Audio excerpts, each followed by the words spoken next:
One defense I hear from all across the political spectrum when I criticize corporations or talk about free speech online is they're a private company, they can do whatever they want. But what happens when the government is using said private company in order to suppress what people can say? It's a private company, they can do whatever they want, was never a defense.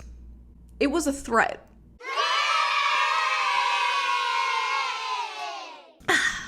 Feels so good to be vindicated. Actually, no, it doesn't. Feels awful. This is a 100% pure, unfiltered, unscripted rant, just like the old days. So forgive me if I randomly go off topic, but this is a very interesting story, and it absolutely could not wait for the next Hell World like 4 months from now. But according to a new, very detailed report from The Intercept, the DHS, the Department of Homeland Security, has been closely working with social media to monitor and censor people. Wow! Who could have seen this coming? F***ing everyone. Let's read some of this expose together, shall we? Get comfy. I made you some tea. Here you go.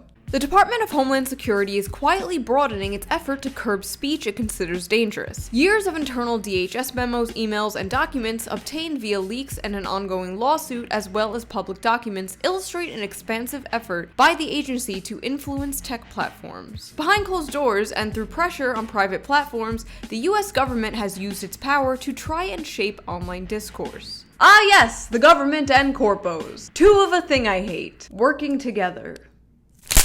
The department plans to target inaccurate information on a wide range of topics, including the origins of the COVID-19 pandemic and the efficiency of the COVID-19 vaccines, racial justice, US withdrawal from Afghanistan, and the nature of US support to Ukraine. In a March meeting, an FBI official warned that the threat of subversive information on social media could undermine support for the US government. Oh, trust me, you don't need social media to do that. You guys are doing a fine job at that on your own. How disinformation is defined by the government has not been clearly articulated, and the inherently subjective nature of what constitutes disinformation provides a broad opening for DHS officials to make politically motivated determinations about what constitutes as dangerous speech. Now you're probably asking, why is this happening? Well, the government can't outright censor us, right? That would be a violation of the First Amendment. But you know who can? Private corporations. So all it really takes is someone from the government to slide into some tech CEO's DMs and say, hey, we got a little problem. You want to take care of it for us? So included in this expose were leaked text messages from a former DHS official who is now a Microsoft executive talking to another DHS official saying, quote, "These platforms have got to get comfortable with government."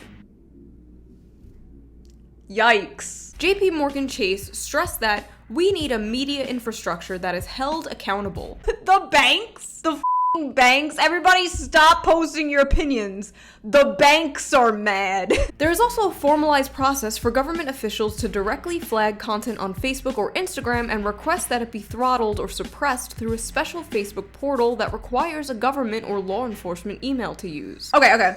Let me get this straight.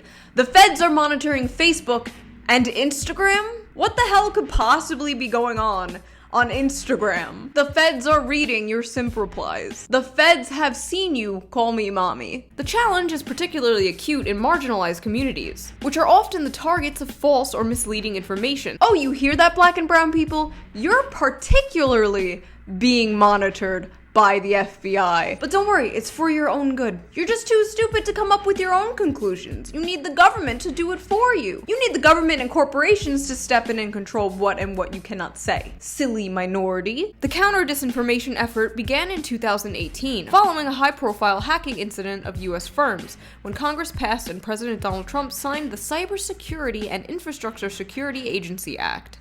They argued that the agency needed to take steps to halt the spread of false and misleading information, with a focus on information that undermines key democratic institutions, such as the courts, or by other sectors such as the financial system or public health measures. In 2019, DHS created a separate entity called the Foreign Influence and Interference Branch to generate more detailed intelligence about disinformation. In 2020, the disinformation focus expanded to include COVID-19, according to a Homeland Threat Assessment issued by Acting Secretary Chad Wolf. Chad Wolf!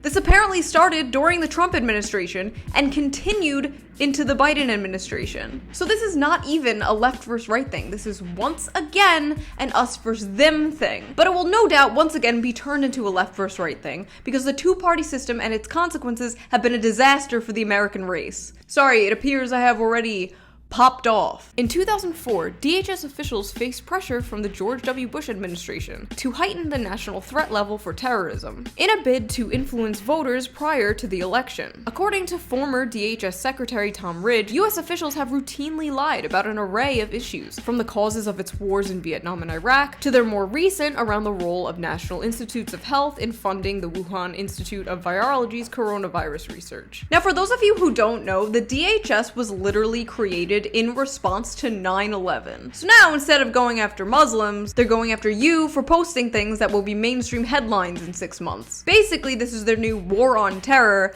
and baby, you're the terrorists. Remember a few months ago when they announced the Misinformation Governance Board, and they made some ex-theater kid liberal wine mom in charge of it, and she was cyberbullied so bad that they actually had to put the entire project on hold? Yeah, turns out we celebrated way too early, because apparently they didn't put it on hold. Jen Esterly, Biden's appointed director of CISA, swiftly made it clear that she would continue to shift resources in the agency to combat the spread of dangerous forms of information on social media. One could argue we're in the business of critical infrastructure, and the most critical infrastructure is our cognitive infrastructure. So building that resilience to misinformation and disinformation, I think, is incredibly important. Forget our crumbling infrastructure all across the country, collapsing bridges and highways and potholes everywhere. No, we need to focus on cognitive infrastructure. Your brain is infrastructure to these freaks. Do you hear that? I hate cars. Why are you driving a car? Where are you going at this hour? Are you coming home from work? Why aren't you at home yelling at your webcam?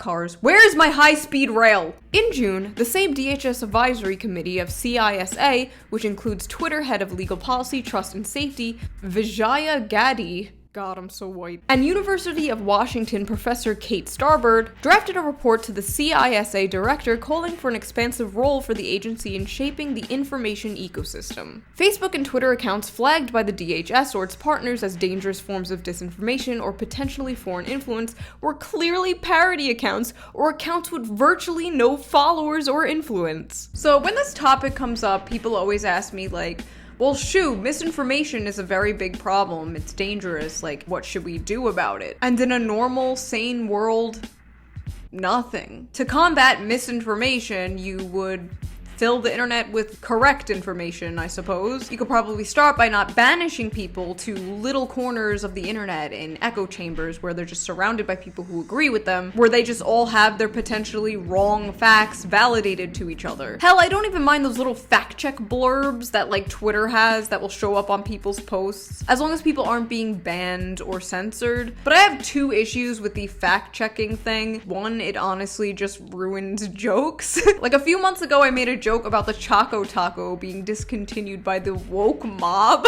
and I shit you not, my meme was removed by Twitter. Then I got fact-checked online by multiple fact-checking websites. We used to be able to goof around on the internet. It was a beautiful place. Now you get Reuters and AFP fact-check on your ass for doing a little trolling. But my biggest issue with it is the one I've been saying for years in multiple videos. Who is deciding what and what isn't misinformation? Google? Facebook? Twitter? You want Elon Musk deciding what is misinformation? The government? The American government? You want the American government to decide what is true and what isn't for you? You want them to wipe your ass too? You little baby? Little here comes the airplane looking motherfucker? Like, yeah, the government and billionaire-run corporations have never been wrong. What? Are you listening to yourself? Under President Joe Biden, the shifting focus on disinformation has continued. In January 2021, CISA replaced the Countering Foreign Influence Task Force with the Misinformation, Disinformation, and Malinformation team, which was created to promote more flexibility to focus on general MDM. By now, the scope of the effort had expanded beyond disinformation produced by foreign governments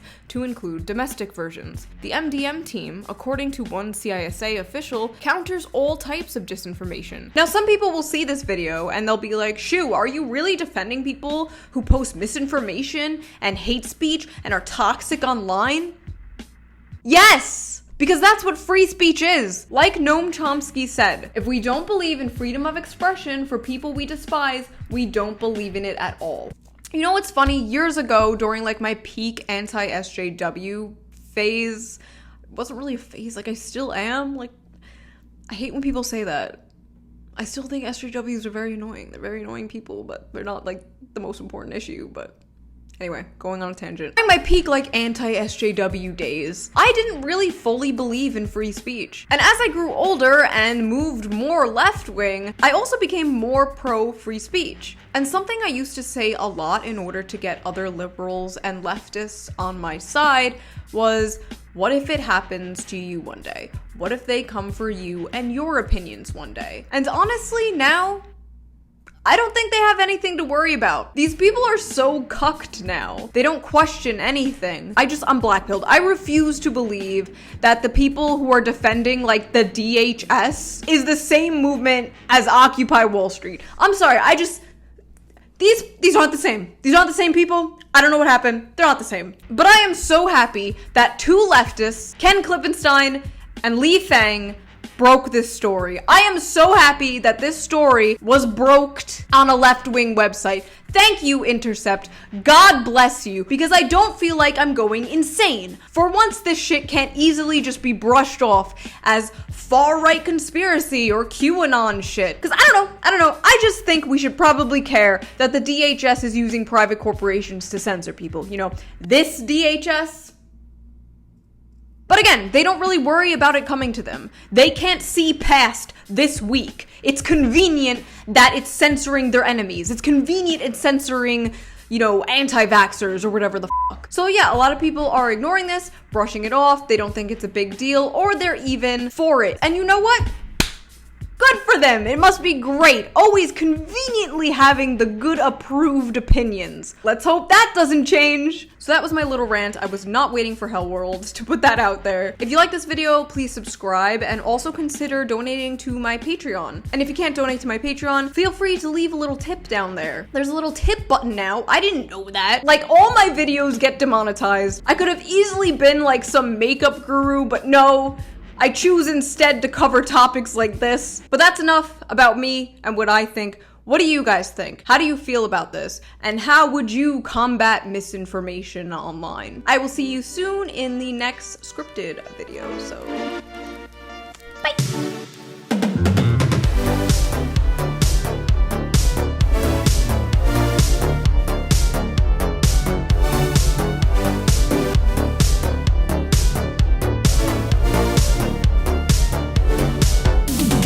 You little goo goo gaga baby, my special little boy.